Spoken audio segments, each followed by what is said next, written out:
Right, because if the club owner is losing money, if his patronage goes from 500 to 300, he needs less bouncers. Yeah. So I mean, it affected everybody. Right. You're absolutely right. Wow. So, Alex, clearly I know you best here on the podcast. You and I'd worked together.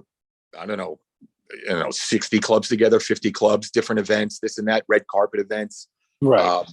Before you forget, make sure you like and hit that subscribe button for more. So we had both been together in a bunch of nightclub issues, fights, whatever. What are some of the ones that you thought were, let's say funny, maybe after the fact, or even dangerous, that where we all had to pull together? You remember any of those? Well, I remember one in particular, and I think you and I always talk about this one. Oh, and I'm not going to say what we used to call him. Yeah, we're not allowed to call it what we used to call it. I won't say the actual names we were using back then, but we were working this club. I think we was working Angel's Gate. Right. It was the old Essos. It was the old Essos. The whole Essos. We were working at the front doors, and somebody had accused somebody of either stealing something or something like that. So the guy came outside. Right. We searched the guy. We couldn't find anything or anything like that. And we were looking for money. We were told he stole money from the co-check. Right. So we searched him, and he didn't have the money that we said. So we let him go back in. He's standing there holding some cell phone. He goes back in. And then the guy from the co-check comes back out and he says, no, I was wrong. He didn't steal money from the cashier. He stole my cell phone. So I go back in and get him again. And of course, now he doesn't have the cell phone on him. He handed it off to a friend. Go ahead, Alex. So then when we're outside, what I'm saying, it's like, I guess from what I can remember is like, grab this guy. So now I'm going back and forth with this guy. So I give him a 2-piece and a biscuit, which is, 2 punches in the back leg round. Boom. Guy falls down to the floor. Boom. And he keeps getting up. And when I tell you I hit this guy with a back leg round from South Broadway somewhere, and he got up. So he gets up. Now Glen is going back and forth with him. So Glen takes him down, boom, and it's like going back and forth. His head is ramming the floor. 3 or 5 seconds later, this guy stands up again. Like he bounced right back up after every shot. Back up. So I'm like, yo, Glen, he's on something. I don't know what was out back then, but he was on something. So when he bounces back up, this guy named Joseph, is that his correct name? Jeff Wallace. He's now tuning him because he was more like into like the boxing thing. So he tunes him up, hits the floor, and this guy gets up one more time. So I'm like, and this wasn't a big dude. This wasn't a big guy at all. He was slim guy. He's pretty good build. You know what I'm saying? But he shouldn't be getting up. What I'm trying to get at, because now you have like 3 different styles at this guy. You got Taekwondo, you got Glen style, and you got Jessup boxing going at this guy, and he doesn't seem to want to get down. So eventually, I think Glen swept him. He landed on the floor, and he finally stayed down to the point where he was crying. And the cops The reason he stayed down is because the cops were coming up the block.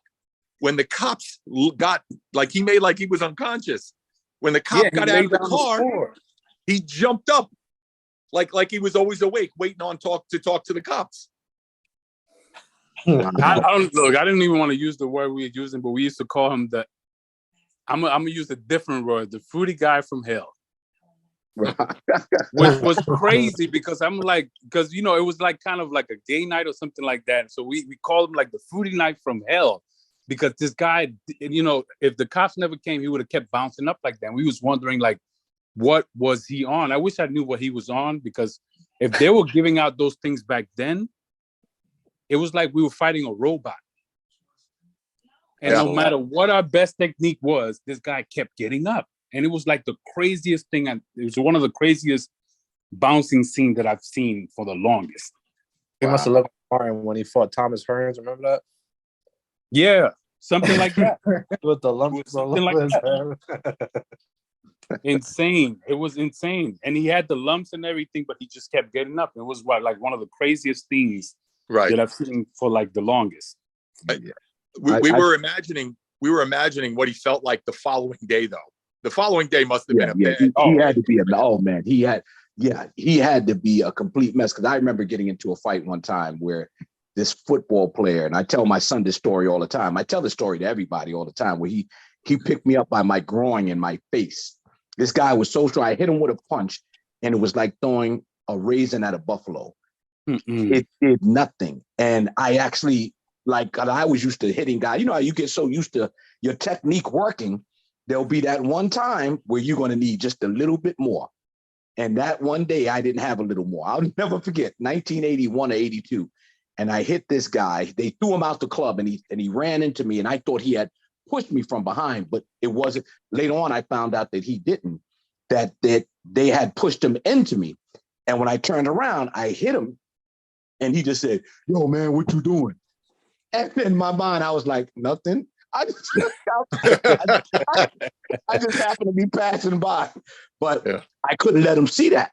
And then he started talking trash, and he said, I know, if you want to fight me, but I know your boys will jump in. And I said, no, they're not going to jump in. And I told the bouncers to back up, because you know how we are. We don't try to ask for people to have our back. You know what I mean? Right. And worst decision of your life. Yeah. Right. Exactly. And I will never forget this day, man. And this guy started walking away, because I told him, I said, nobody's going to jump in. It's going to be me and you. And he took me at my word. He started walking away. And the first thing I said to myself, what did I get myself into? When I seen this guy's back, I couldn't believe how big he was. He had to be about 290, maybe 6'2", but he was huge, wide. And I as he was taking off his coat, before he went to turn the corner, he turned around, and I said, I'm going to hit him again and sneak him and knock him out so I don't have to fight this guy. And when I hit him again, he took it even better than the first shot. And all I seen was my life flash in front of me. And this guy grabbed me from my groin and my face and slammed me on top of a car. I talk about it all the time, because I tell people, you know what? It's nice to hear the heroic stories that we all tell, but you know what? Sometimes we got to keep it real, and sometimes you're going to take a loss. And that was one of them nights I took a loss. Now, I was able to recover and then get out of the situation without anybody jumping in and helping me, only because he got tired and my stamina was pretty good. But it wasn't pretty at all. And I never forget. And that I trained hard anyway, but I stepped my game up 10 times over after that happened. Wasn't Time Mark there for that one? Time Mark was there. Me and him talk about it all the time. Time Mark was there. And Time Mark said to me, I'll never forget, he says, you look like crap, right? And I said, I know. I was so embarrassed. They took me in the back of the club, and I sat down.